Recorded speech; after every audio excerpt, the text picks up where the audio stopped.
All right, Zig coming in on the top. Today on the show, we have a legend. We have Charlie Musselwhite on the show. Charlie Musselwhite is a blues harmonica player, band leader, singer-songwriter, guitarist, and actor. Arriving in the Chicago scene of the early 60s, he cut his teeth alongside Muddy Waters and Howlin' Wolf, just in time for the blues revival. At age 22, he recorded his landmark album, Stand Back, to rave reviews, and then he relocated to San Francisco in '67, where his album was beginning to get play on underground radio. He found himself welcomed in the counterculture scene of the Fillmore West as an authentic proprietor of the real deal blues. And Charlie is still doing that to this day. He's been touring, recording, performing for over 50 years. And he's got a lot in the works, man. He's got a new record that just came out, a solo record called Mississippi Sun, in which he plays all the guitar and sings all the tunes. He also has another record with Elvin Bishop called 100 Years of Blues. And Charlie is actively touring now with Elvin Bishop. There's 2 stops in Ohio, June 22nd, Cincinnati, Ohio, and June 23rd in Kent, Ohio at the Kent Stage. Charlie and Elvin Bishop are performing 100 Years of Blues. So in Ohio, my friends, you guys got to catch those 2 shows. It's going to be amazing. If you're not in Ohio, there's plenty more dates. If you go to charliemusselwhite.com, you can check those out there. But if you are in Ohio, June 22nd, Cincinnati, June 23rd, Kent Stage. Charlie also has a full band record that's in the works and a auto bio he's working on, as well as being in a Scorsese film. So our man's busy. It was an honor to be able to pick his brain a little bit.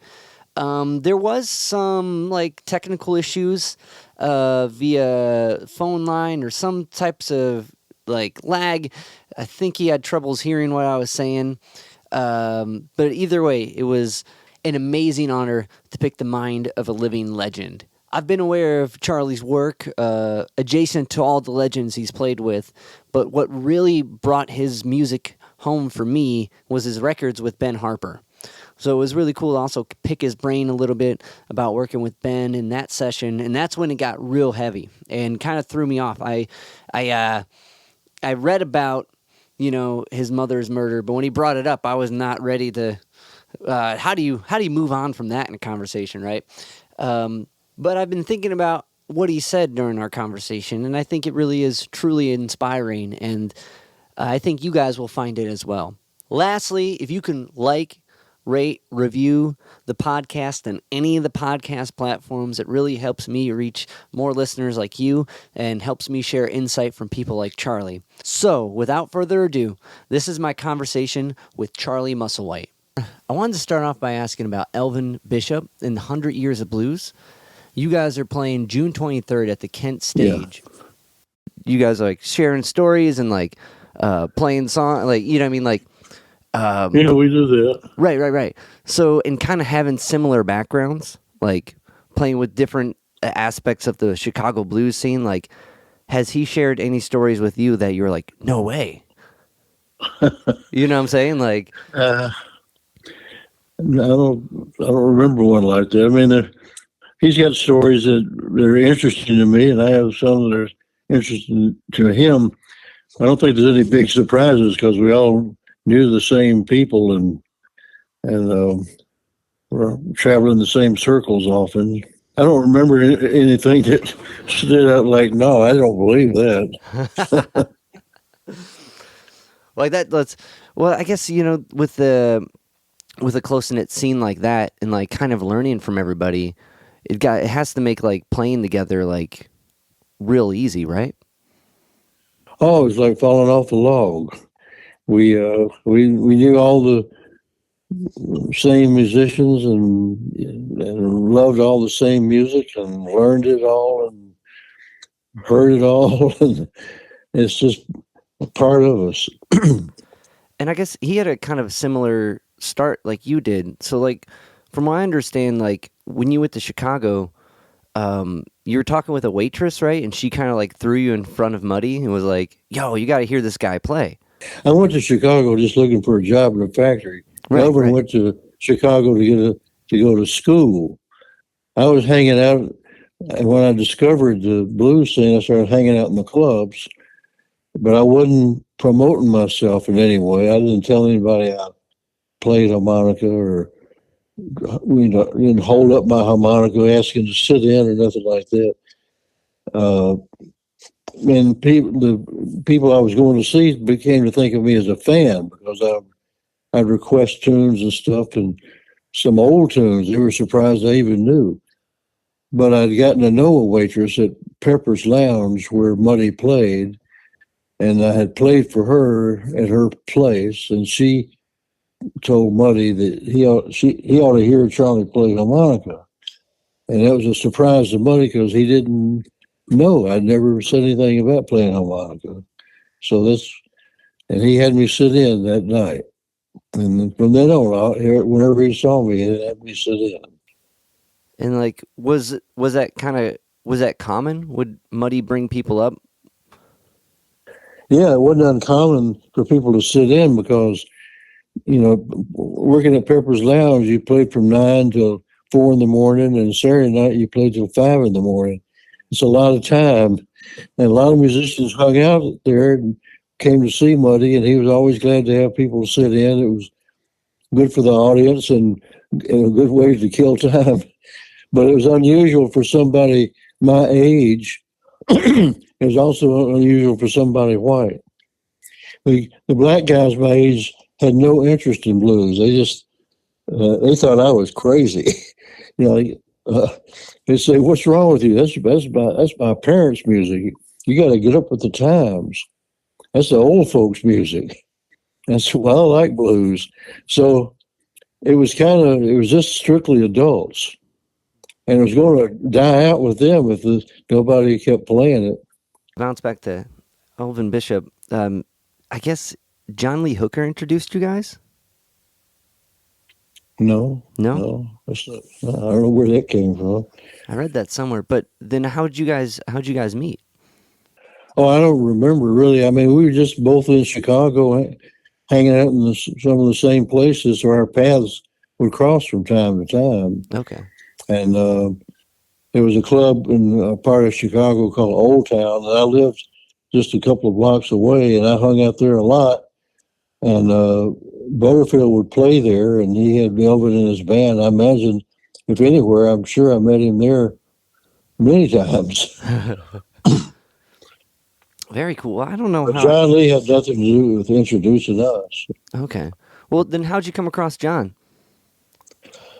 Well, he lived in Detroit, but he would come to Chicago to play, and I would go to see him. And first time I went to see him play, we met and just became instant friends and stayed friends, good friends from then on. Did you guys like connect over the music? What kind of hit it off? Was it just personalities? Just talking, Yeah. Just shooting the breeze.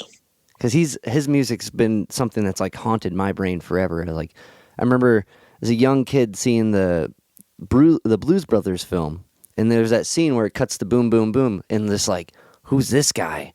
And like being kind of captivated by his style.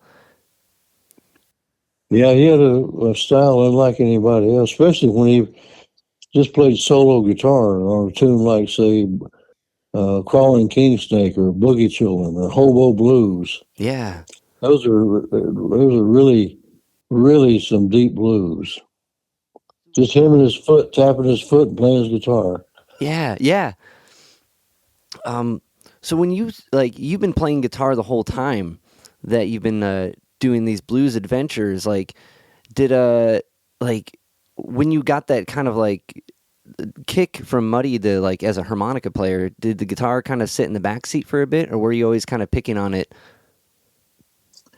I just like to play guitar, so it never took a back seat. I just play it at home. It's easier to carry around a harmonica in your pocket than you can't put a guitar in your pocket. So True that. If you bring that in, they're going to expect more from you. Yeah. Can you tell me about the jazz record market? The Jazz Record Mart is the name of the place. I worked there. And I lived in the basement, and Big Joe Williams was also living there. And A lot of musicians it was at a kind of a crossroads. There was a L stop there and a bus stop. So a lot of people were changing buses or changing from the L to the bus or something would get off and come in. And there was also a bar around the corner. And so it was that. So there was a lot of reasons to get off and have a break, have a drink, come into a jazz record bar, listen to the records, talk, meet other musicians. It was a pretty cool place, especially for blues. How'd you end up living there? In Chicago? No, at the Jazz Record Mart. Oh, well, the job didn't pay that much money, so it was free to stay in the basement. Yeah. I had cots down there, you know. So, and it was really cool to be rooming with Big Joe Williams. I mean, how cool is that? Here was a guy that knew Robert Johnson and knew Charlie Patton, and one of the last of the old time itinerant blues singers. Did he he had to be spinning some like yarn on them, yeah? I had to do what? They had to be spinning some yarn on those guys, telling some tales. Oh yeah, he would tell me lots. I wish I'd kept a journal because I can't remember them all now. But he told me a lot of stories about different musicians and just hoodoo and gambling and his hoboing around the country. And he couldn't write his own name, but you name a highway, he'll tell you where it starts and where it ends and every town on it. And he had a pretty particular guitar, his 9-string. Did he build that? Yeah, he would make that. He would just take, some guitars have like a little brace. It's like a metal thing with 3 tuning pegs on it. He just put an extra one at the end. So up at the top where you got one on each side of the headstock, he'd put a third one at the top of the headstock. Did he have a reason for it besides the sound? Like, did he share with you why he likes that sound? I don't know. There's different stories, but excuse me.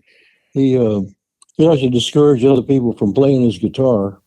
Yeah, and he wanted to have something, have his own sound and something different.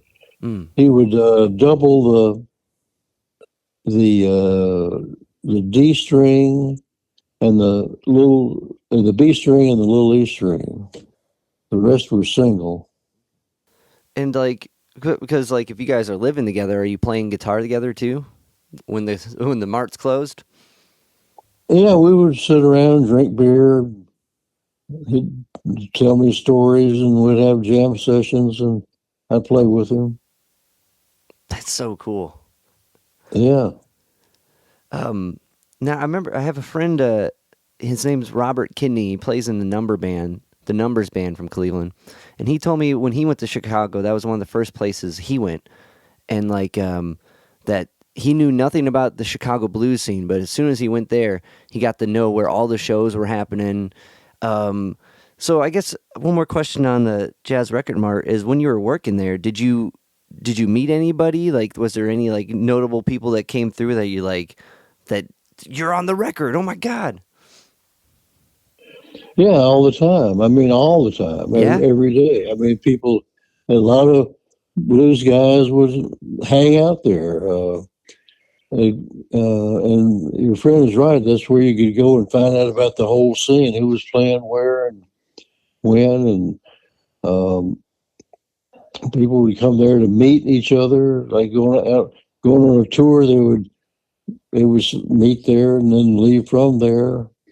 I met just about everybody. I met a lot of great musicians there, and it wasn't unusual at all. You never knew who might just wander in they just happened to see the place too. So you had regulars that hung out all the time, and then people that would just come in off the street, they'd see the place and walk in and see all those blues records in the window and come on in. So I wanted to ask you a little bit about your newest record, Mississippi Sun, which is all you playing guitar. There's I read that you played Big Joe Williams guitar on this. Right.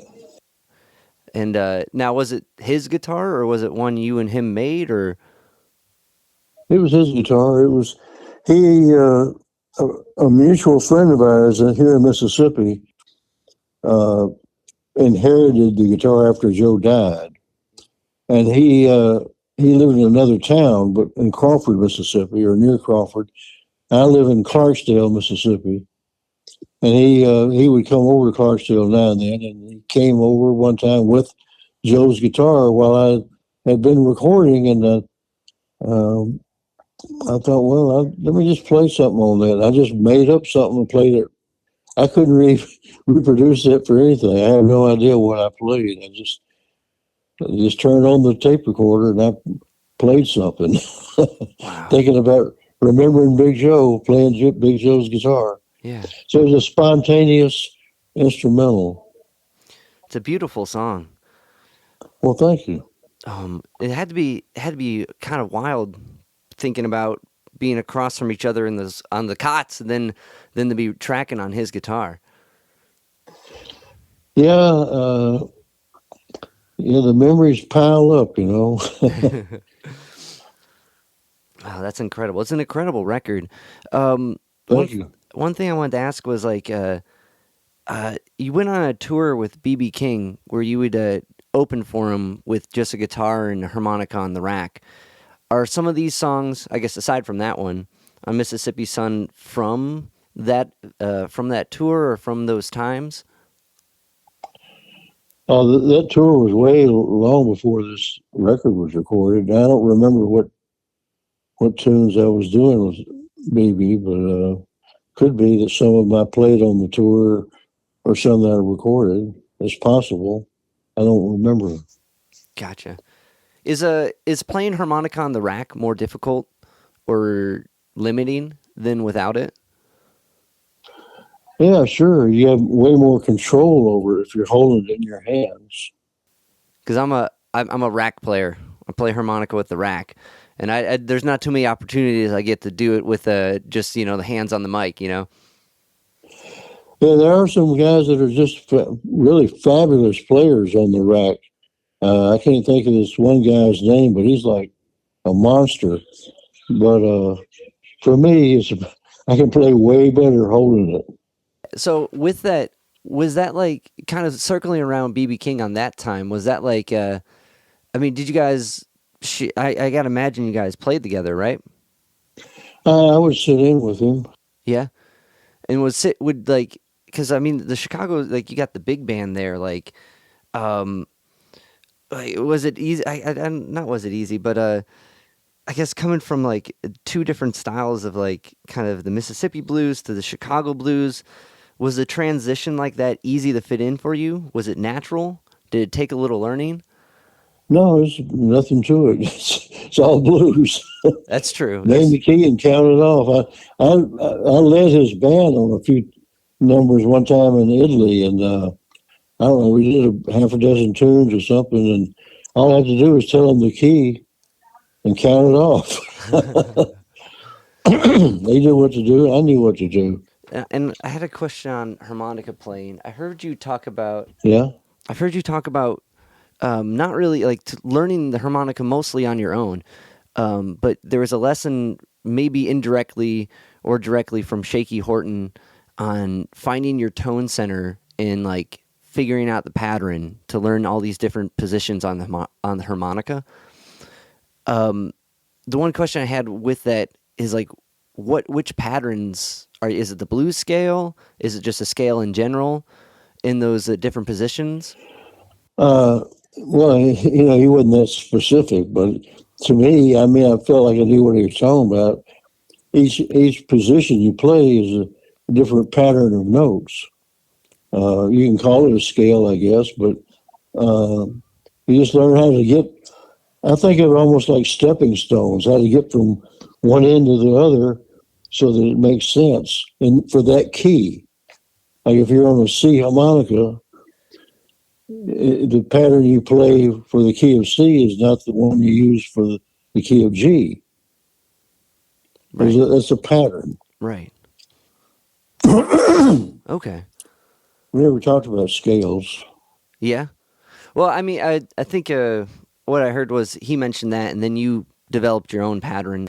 But that was my question with it. Were you internalizing it as like finding scales? Yeah, you just find your way. Yeah, yeah, yeah. Um, that's cool, man. Because like it's like it's like you can't really see what anyone's doing, so it's all by ear, and it's amazing. This little instrument that's no bigger than like a finger, can Yeah, produce so much soul and so much sound. yeah, you can't even see what you're doing yourself. Right, right. Yeah, that's why you need a good, strong mental image of what you're doing. Is that how you go about it? Well, when I was learning positions, I would think about the first thing I do is find where all the root notes were, like of the key I was going to play in, and then I wanted to get from the lowest to the highest, the next octave, and it's like stepping stones up to the next octave. I would try each hole and I'd find which note or notes in that hole helped me get to the next one. Right. So each one was a step all the way up to the next octave. And that's the pattern for that key. So it's just getting all those spots like that clear in your mind.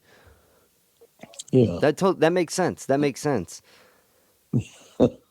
Like at least to me, like I mean, I don't like I've only been listening to people, trying to figure something out. Like but I kind of now this could be wrong because I read this too, but if it is, please let me know and I'm sorry. I guess John Lee Hooker introduced you and Ben Harper to each other. Is that one right? Well, sort of. I mean, Ben Harper opened for John Lee, and I met him at that time. I don't know if John introduced us or not, but we were just all there in the club, and that's where we first met. Okay. So from that moment, did you guys play together that moment? Is that what inspired your records later with Ben? No. Not long after that, John Lee had a recording session. It was for an album. I think the title of the album was Friends or With Friends or something, and where each song was John Lee with somebody else that was a friend of his. So he had me and Ben play on the tune, and that's where Ben and I first played together. It was at the studio backing up John Lee. Like with that record, because that's an incredible record too, that John Lee record. Later, like, did he reach out to you? Did you reach out to him? What brought up the next set? Well, John Lee at that session, John Lee said we sounded so good together, we should do more recording together and work together. And we agreed that was a good idea. And our paths would cross every now and then as the years went by. We kept talking about we really ought to get together and do something. And finally, we were both real busy, so it was hard to find this time. But finally, when Ben decided he wanted to do a blues album, and he called me up, and we got together and we knocked it out. Okay, so he did set that part up. All right. Yeah. Very cool. So when Ben reaches out, and like you do a lot of work with a lot of partnering with a lot of other musicians. When someone like Ben reaches out, are they bringing you all these tunes? Are you contributing tunes too, or is it just the idea? Hey, let's get together and see what happens. Well, kind of a little bit of all of that. I mean, it's not all nailed down before you go in the studio. I call it following the will of the music. You just kind of let it take you where it wants to go, but you come as prepared as possible. I think that's well said, especially with songwriting, because you never know what will work, what you're going to toss, what's a keeper, what. Well, one of the tunes on that first album, Get Up, is a slow blues. I can't remember the title, but you can hear me talking and laughing because I didn't even know we were recording. I thought we were just jamming. Yeah. Yeah. That just shows you how things can happen in the studio. I didn't even know it was a tune. I thought we were just, kind kind of warm it up or something. But that sounds it sounds like it's a relaxed atmosphere, like, which I think will make the best environment comes from, or the best music comes from that type of environment. Sure, absolutely. Because like those records, both the ones you did with Ben are so incredible. No Mercy in This Land, was that kind of a similar? Was that kind of a similar approach? Was it just as relaxed? Well, that tune, Ben had written it about the murder of my mother, so it was I had a real strong feeling about it, and it was kind of healing for me to play it every night on stage with Ben. That's a heavy tune, man, and Yeah, I'm so sorry to hear about your mother. yeah, I can't even imagine how intense that is. it was rough. Um, there was uh, another tune I remember reading that you did about that. Why can't I think of her name? Who sang it with you? Mavis Staples. Yeah, yeah. It's a And sad and beautiful world. yeah, and what kind of blew me away about hearing that, and also, it just, when you lose your mother or anyone, like, it's intense, but in the horrible way that it happened to your mother, the fact that you can say a beautiful world after that was truly inspiring. Yeah, you can't just give up, you know. Yeah, yeah, but just it's that's dark, man, and to be able to that's to find any beauty in anything after that is very inspiring. Yeah, well, you have to. But aside, it is such a beautiful tune and a beautiful record, and like, if the music's anything of a nod to a tribute to your mother, it's I think it's captured in that somehow.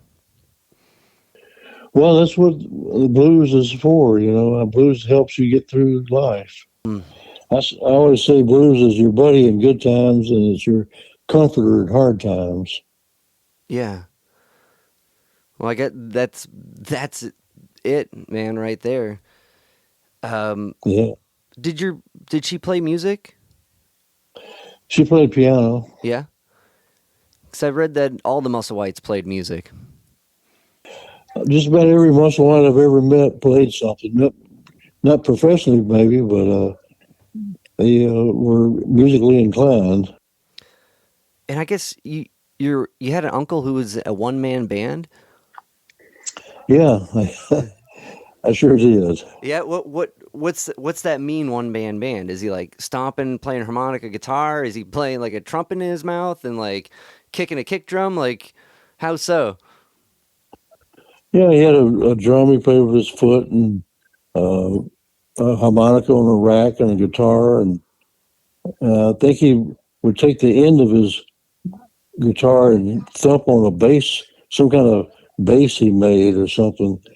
Um, and he one time, I remember him showing me an instrument he said he invented, and what it was a bucket of water, and he had a pipe that hung from a piece of leather or something, and he would lower it in and out of the bucket of water while he tapped the side of the pipe, and he could play melodies on it. Whoa. What? So he would change the note as he went up and down from the water, so Yeah, he could play different notes. that's incredible. So it's a music man. That's Yeah. very cool. One person I wondered if they played music in your family or adjacent to your family is Velma. Who? Velma. Oh, Velma. No, she didn't play anything that I know Okay. Because she was like, from what I read, was like a second mother when your mom was of. My working. other mother. Yeah. Yeah. There's nothing musical that I remember about her. And kind of bounce it back. I guess like so John Lee Hooker was your best man? Yep. Yeah. So you Yeah. okay? It was, Uh, mhm. do you remember any of his best man speech? He didn't give a speech. He just Oh, gave him handed the ring when it was time, and he had trouble locating it. I remember he couldn't remember what pocket he put it in, but he did find it eventually. that's incredible. I guess John Lee Hooker, he doesn't have to give a speech, man. Said it. Yeah, So you guys were really, really close. yeah, we were real good friends, and I spoke at his funeral, and I know his family, and I would sometimes stay over at his house, and um, we were close. Cause like with Mississippi Sun, I hear that guitar styling a bit in your playing. Well, I'm not surprised. Um, so I don't know if this is a before. The next question I had is like with an early recording session. I talked with an artist, Tracy Nelson, and you recorded on one of her early records. Um, and now recently on her most recent record. I don't know if that recording session was before your own solo recording sessions or if it was during that time. I'm sure everything was happening at once. But to kind of see an artist like that who you kind of knew from the beginning and then get to work with them now, um, like, is there? I gotta imagine there's a certain kind of pride to be able to see your friends like grow and keep making stuff and be welcome to be on it. Yeah. Well, it's nice to see that friends of mine I knew a long time ago are still with us and still working and engaged in music. That first album, I think, was before my album, and I believe it was her first. Okay.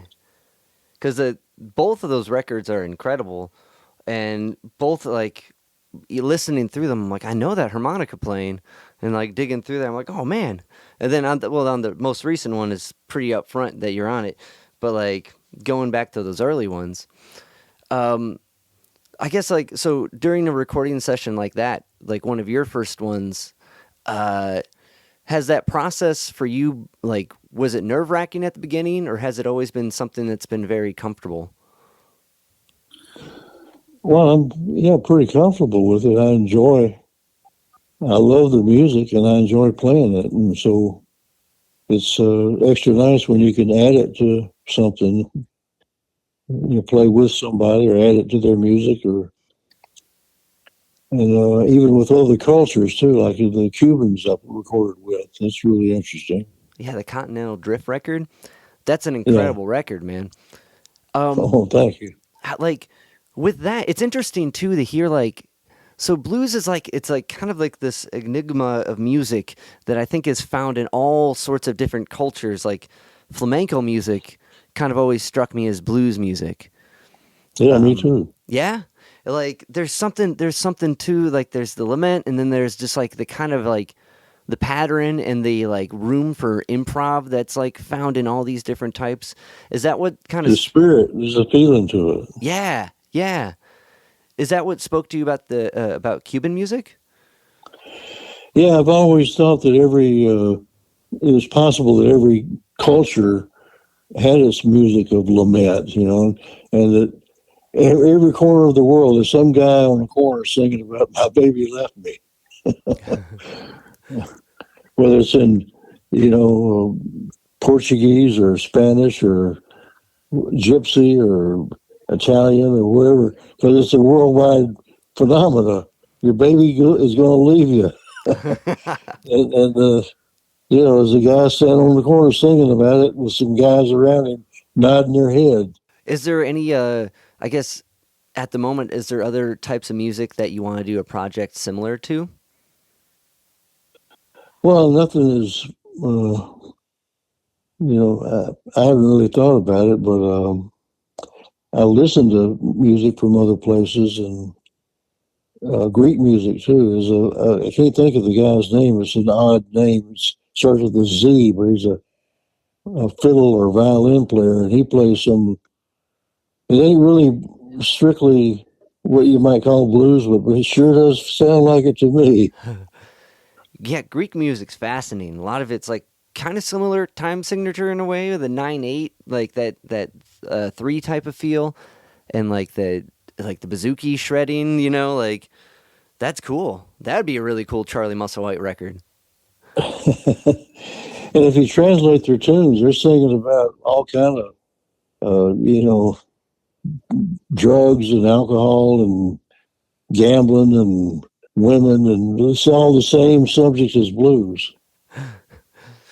One record I wanted to ask you about was the Well record, and so that narrative of the little girl. How'd you like? You heard that on the TV, or you heard that story on the radio?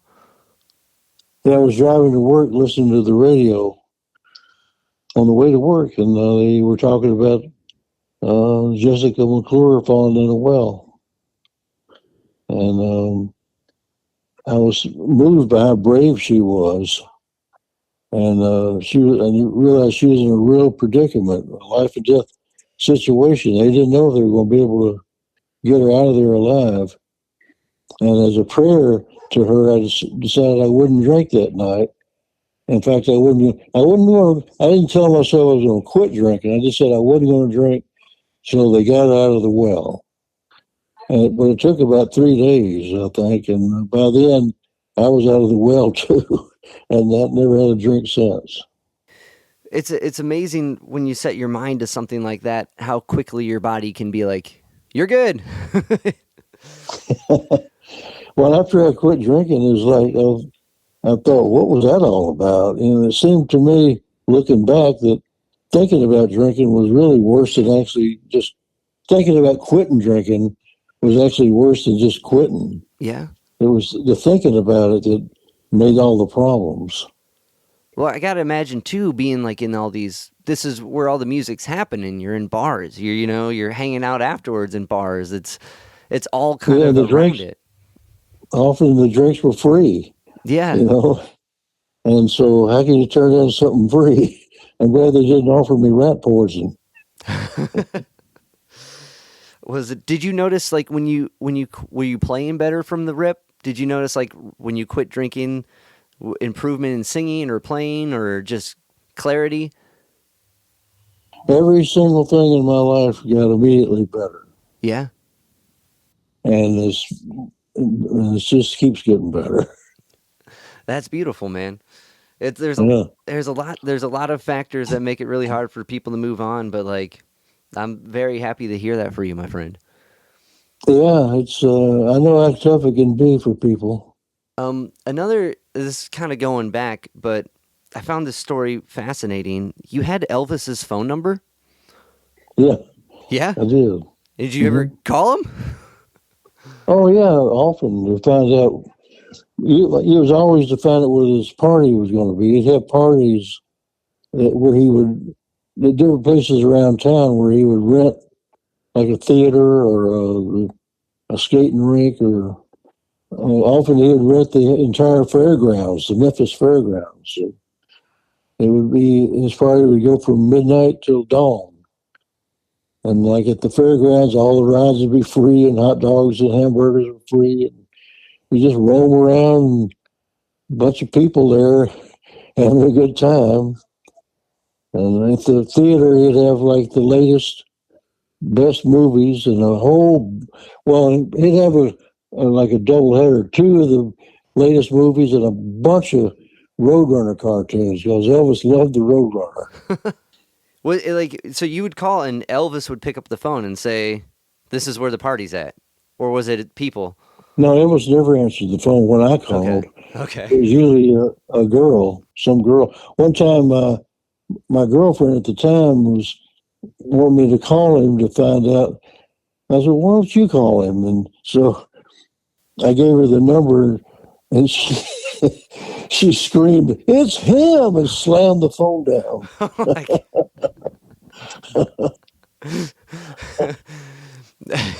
Did you call her back? Did you call him back? I don't remember what happened after that. Oh, that's incredible. So like going to those parties, would there be other musicians there? Was there? I'd got to imagine there'd be music, yeah. No, there wasn't any music at all. Huh. Okay. This is a party. You're watching a movie or at the fairgrounds, right on the ride. There's no bandstand or nothing. It's just some people hanging out, having a good time. Gotcha. And another thing I found it's crazy how small of a world it is. You would play basketball with Johnny Cash's brother? No, he was on the basketball team. Oh, okay. At the school I went to. I never played basketball for any team. Gotcha. Was he good? Yeah, he was good. Mm-hmm. Well, that's like, so did you cross paths with Johnny Cash then? I'd see him at the basketball games. Yeah. He'd come to watch his brother. Okay. And was he little at that point? Was what? Was he like a little kid at that point? No, he was a senior in high school. Oh, okay. Tommy Cash. Gotcha. Was there any and it's interesting, like with some of these people that we've come to like know, like their personalities shine through their music. Were you picking anything up on that with these guys as you're like going through school with them? Did he strike you as a guy that guy's gonna do something? I don't remember ever thinking about it much, one way or the other. That's wild, man. What a crazy I mean, for you, like, I gotta imagine these are all just people, right? And you're like, oh, that's cool, they're doing something now. Yeah, kind of like that, yeah. Because for a lot of us, like we read in like the legends have been built up of Muddy Waters and Howlin' Wolf and John Lee Hooker, but these are your friends. Yeah, they were. I would sit and just talk with them. We'd talk about the weather, or politics or something, just like you would with anybody else. Yeah, and I'd gotta. I'm sure you get people like me all the time, like, "Whoa, that's got to be incredible!" And you're just like, is it ever like, I guess, strange to kind of like, I mean, musically, it's clear that these guys are very, very talented and of legendary status to the music. But does it ever like for you like not make sense, or does it make sense that these guys are legends? No, I mean, they obviously were who they are and who they were, and they did the things they did, and they were great. And my regret is I didn't pay more attention. I didn't push myself to ask them more questions or learn more from them, or keep a journal of them and write down what I did learn, the stories I heard and stuff like that. Like I said, I wish I'd paid way more attention. But I just kind of, it was casual. With like, I mean, I get it, like, even from just being around these guys, like, is there like, I mean, and I know you just said you wish you took these lessons, but is there something just from hanging around a crew like this that you find yourself still like doing, or something like that's why I say that, he would say that all the time, or this like, that's why I think that, like, is there an ethos that you find yourself doing all the time from being around these guys? Oh, I don't know. Maybe I might say something and I'll realize that, oh, yeah, Shaky Horton used to say that, or Big Joe used to say that or something, and it's become something I say too. But I can't think of an example of that. I can remember that feeling. Yeah, yeah. It's interesting when we hang out with people, our language kind of matches them, like we say the same things they say all the time, like whatever the phrase is you guys throw around a lot. And musically that happens too. Yeah, you absorb what's around you if you're paying any attention at all. Did you I mean, with Muddy playing like till 5 o'clock in the morning some days, and like, would you sit in with Holland Wolf too? What was that last? So if with like gigs like how Muddy was playing like the 5 in the morning, I gotta Yeah, imagine Holland Wolf was doing the same thing, not too far down the street. Like, were you sitting in with him too? I would sit in with Wolf occasionally. Yeah, he played. His home club was called Silvio's. Was it equally as kind of welcoming in that sense? Like, oh sure, come on up or relax, I guess, as you describe Muddy's. Wolf was a little more gruff, Yeah. where Buddy was more of a real party guy. Wolf was more of taking care of business kind of guy. Okay, so he'd bring you up, be like, "Hey, but you're not getting paid," or like, or So he something was like that. always real friendly. Yeah. He just wasn't. He just wasn't a partying kind of guy so much as like Muddy was. I would sit at Wolf's table and talk to him, and he'd invite me to sit and join him, and he'd introduce me to friends of his. Was it now with like Hubert Sumlin? Like, did you get to pick his brain at all? I knew Hubert. We never had these conversations where you like pick somebody's brain. It was just small talk. That's Yeah. pretty much all it ever was. We were having a good time. It was a kind of you're in a bar, it's sort of a party atmosphere. People are drinking and dancing. When the band is playing, they're listening to music, and in between, you're just talking about stuff. It's not a class. Yeah. Oh, yeah. I know. But like, just like, or maybe even just like witnessing it, and like, because his playing was really interesting. That circular type of like style to his licks, like super hypnotic and catchy. Hubert, you talking about? Yes. Yeah. Yeah. Yeah, I remember Hubert just playing just incredible solos. I mean, and he would hold the guitar. It seemed like when he was older, he held it more like other people. But back then, he would hold it almost straight up and down, and he'd just be rocking back and forth, and just play the wildest stuff you ever heard in your life. And it was just, I mean, it felt like the whole club was leaving the earth, like we were soaring into space or something. And it was all improvised, totally spontaneous and just wild as it could be. Now it sounds like from what you talked about with your session a little bit that for Mississippi Sun, it sounds like that spirit of the improv has followed you. Well, that's part of the blues. It's the nature of the music is play from your heart, play what you feel. And like with songwriting, is that how you approach it? I just try to put some words together that make sense, that go together. Okay. So it's in a nutshell. So it's okay. So it's part of it. I gotcha. That's cool, man. That's like, it's one of those. Everyone's got like their own like style of approaching songwriting, and there's no wrong or right way to do it. But it's always interesting to hear how anyone approaches it, because it is such a personal and like unique thing. Often the song just seems to show up on its own, like it's been waiting for you to notice it or something.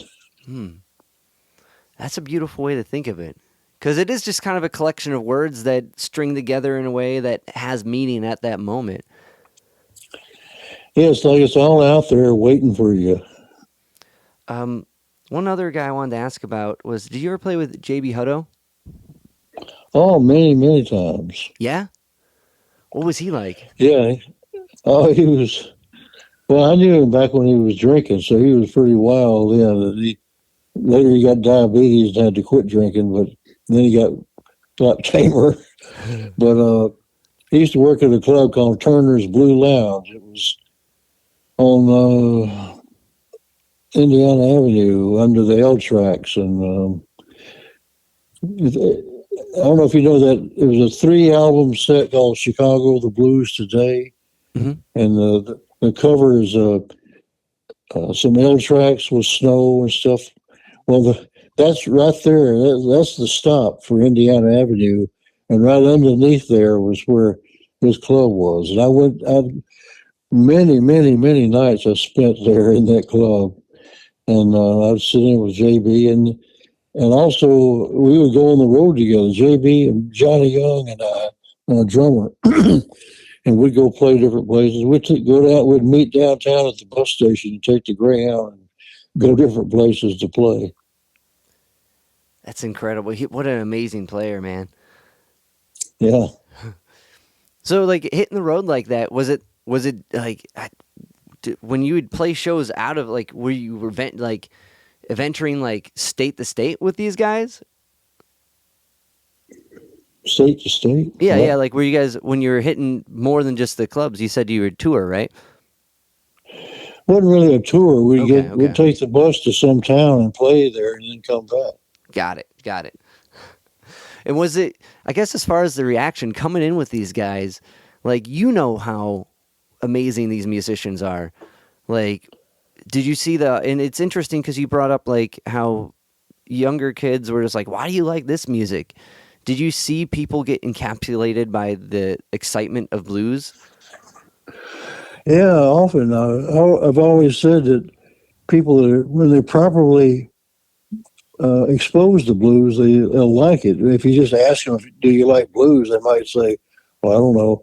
They might not even know what you're talking about. And they may have never even heard real blues. So when they do hear it and they're properly exposed to it,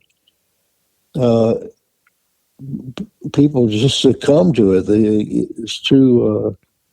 they say, oh, yeah, this is what I liked. Wherever I've been all this time. Been bringing the real blues to the people, man.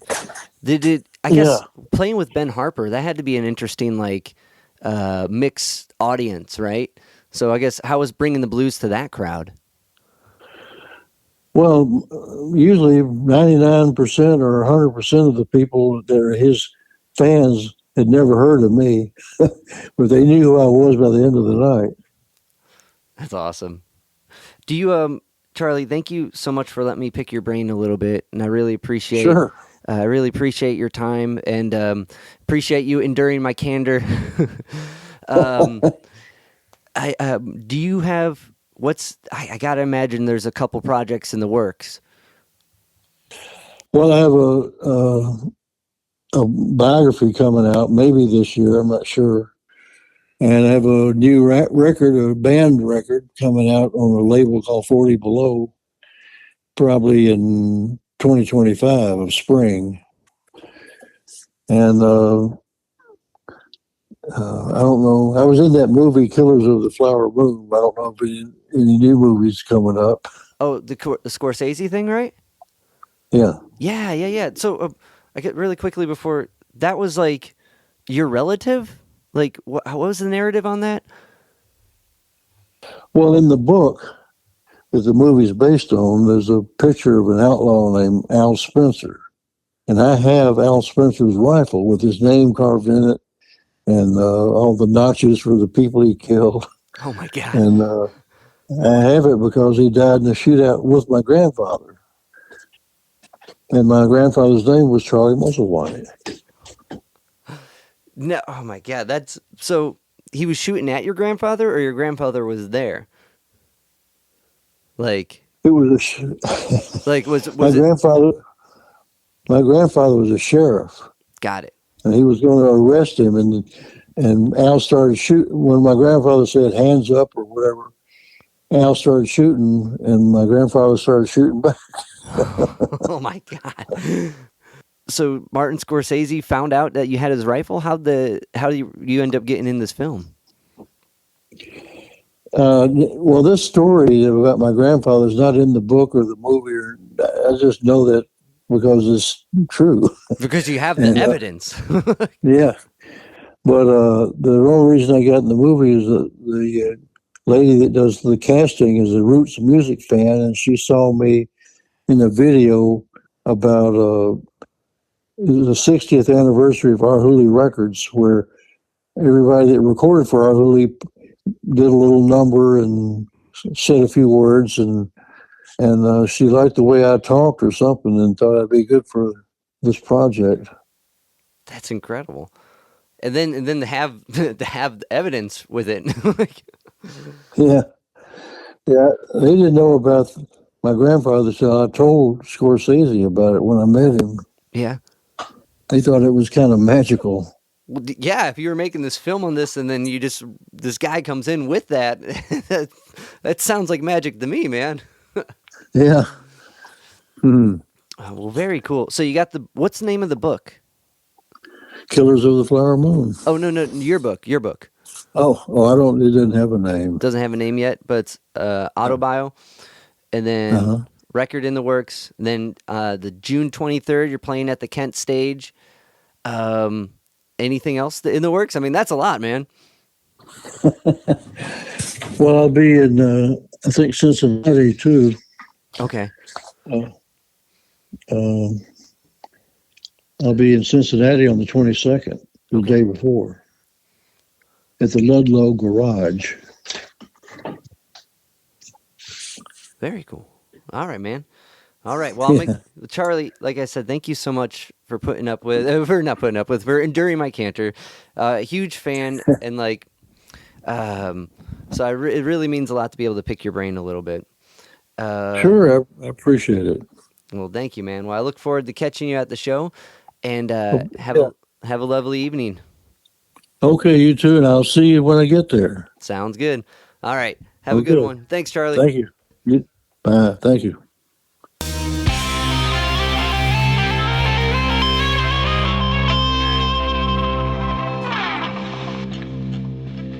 Yo, Spike Spiegel here. You just listened to Zig at the Gig podcast. Keep riding the bebop. See you, Space Cowboy. Bang.